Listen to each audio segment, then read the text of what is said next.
I was going to ask you, because I brought up Mean Girls. This was something that is, I think, kind of important to your story, which is you played this character who's now iconic, Janice Ian. There was a while where you felt like you needed to now change the trajectory after that. Is that true? Yes. But that was, honestly, it was such a different time. Yeah. It also feels, it's so strange. It almost feels like Mean Girls just came out like recently. For whatever reason, it's I've been talking to so many kids about Mean Girls. Like, and it came out so long ago now, and it's like it never really goes away, but it just feels like there's a weird resurgence. I think Mean Girls is one of those films. It's a bit, there's a bunch, not a bunch, they're few and far between, but it's like an L for something that's just going to keep getting rediscovered. And I think the nice thing is that what it's talking about and what it's portraying is something that 14, 15, 16-year-old girls are dealing with, and boys. That felt like a very good depiction of that very particular thing that so many kids feel, that I think when you're 80, they're going to be 16-year-olds that are talking to you about that. I think that's probably true based on what's happening. And it's cool. I mean, I think I used to be like, I've done other things, like right after the years following. But now I'm like, I'm very proud to have been in that. And I just asked the kids, like, but how is this, like this high school in Mean Girls doesn't look anything like your current high school. There's not like a social media element to any of this. Like what are you identifying with? And you're right. It's like, kids are mean to other kids. It's a beautiful universal truth. It's emotionally resonant. But I also think the reason I bring it up is I thought when you went to Masters of Sex, that was because you had really carved out this very enviable niche in comedy, and then you take this big turn, which was worked amazingly well. Yeah, I don't know how that happened. That took a lot of, I would think, that's, talk about a brave thing to do. I think that's a brave thing to do. Oh, I think it was braver for them, honestly, to hire me because I hadn't done anything dramatic. But your previous question, the Mean Girls thing, I did feel like pigeonholed and typecast, but it's not like that for girls playing like the weird best friend anymore. Like the weird best friend gets to be the central character now. Right. Now that's the star of the show. Yeah. And it certainly was not that way. So yes, I tried to do everything to like go against that. And I got a spray tan and dyed my hair blonde and got on this WB show. I have a friend, actress, Lindsay Sloan, and we've been friends many, many years now, but we met in audition rooms for these WB shows. And we both are like brunette, like Jewish girls. And we wanted to get t-shirts made that said, I am WB pretty. We'd always get these notes like, they're going in another direction. It's like blonde. We're like,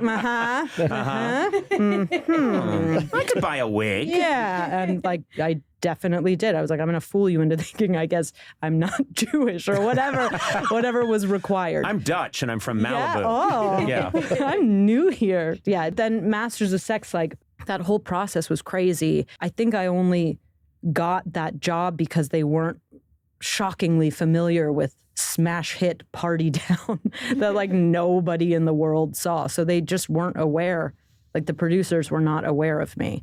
And I just remember going out to drinks with them and just talking to them about how obsessed I was with this character. And then it was like the perfect time for me.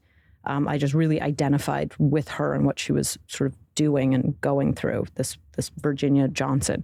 And I had to do an audition, but the audition just in itself was amazing because they did like full hair and makeup. It was John Madden, the director, who's like an incredible director, like such a talent. And I did all the scenes. It was just the two of us in this room. We videotaped it, and not all the scenes.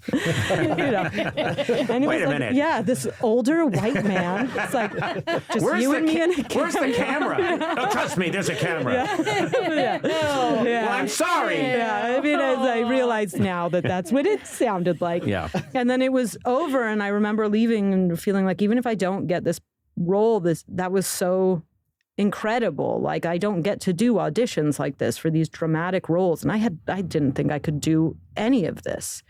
I didn't think I could like pull this off in any way. And then they called me and said that they wanted me to do it. And I was like, can I go celebrate? I haven't wanted to celebrate in a while, anything.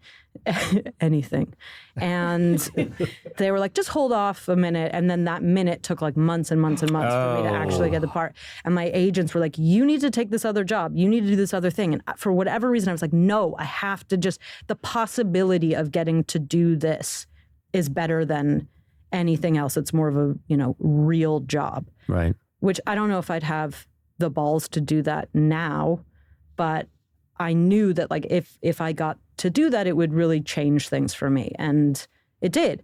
I now can do both of those things. And I have so many comedic actress friends who are more than capable of doing amazing, heavy-hitting, dramatic roles. They just don't get the shot at it. Right. So that's just luck. I don't know how that happened. Well, now I want to find out why they were waiting so long. Yeah.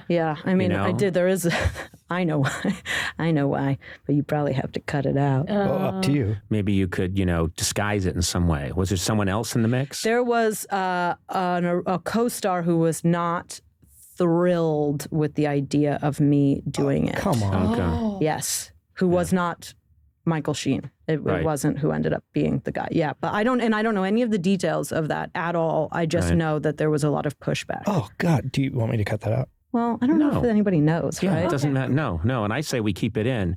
And also, when I told you before the podcast that we would take stuff out. Yeah, you were lying. I was lying. Cool. Yeah. Sometimes we add stuff in. Yeah. Just be careful. There's going to be a voice that doesn't sound anything like yours. It says, it was Michael Sheen. Yeah. Hey, we're blowing up on the internet.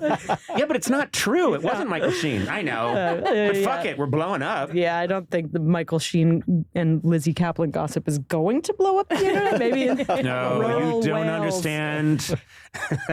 I mean, yeah, it was a weird thing and a weird story, but it ended up working out, and it ended up working out wonderfully because it was Michael Sheen. Thank God.